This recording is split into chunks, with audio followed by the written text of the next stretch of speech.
মাত্র 9টা সৃজনশীল পড়েই কেমিস্ট্রিতে পাশ করা সম্ভব।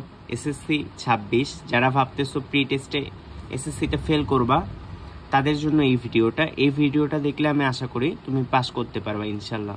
আমি মাত্র 9টা সৃজনশীল দেব এবং যা দেব তাই হুবাহু পরীক্ষার হলে প্রশ্ন কমন আসবে। তোমাদের দেখলে মনে হবে কোয়ালিটেটিভ লার্নিংয়ের জিসান ভাইয়াই তোমার স্কুলের প্রশ্ন করছে। দেখো এই ভিডিওটা একটু দেখে নাও। প্রথম যে চ্যাপ্টারটা চ্যাপ্টার 4 থেকে আমি তোমাকে মাত্র 5টা সৃজনশীল দিছি। এই 5টা সৃজনশীল তুমি সুন্দর করে পড়ে যাবা। দেখো চ্যাপ্টার 4-এর 5টা সৃজনশীল।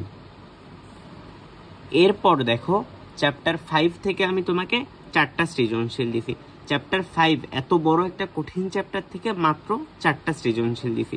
এই টোটাল 9টা সৃজনশীলে আমি আশা করি তোমার 2টা সৃজনশীল কমন আসবে বা 3টাও আসতে পারে। এভাবে তুমি পাস করতে পারবা কেমিস্ট্রিতে।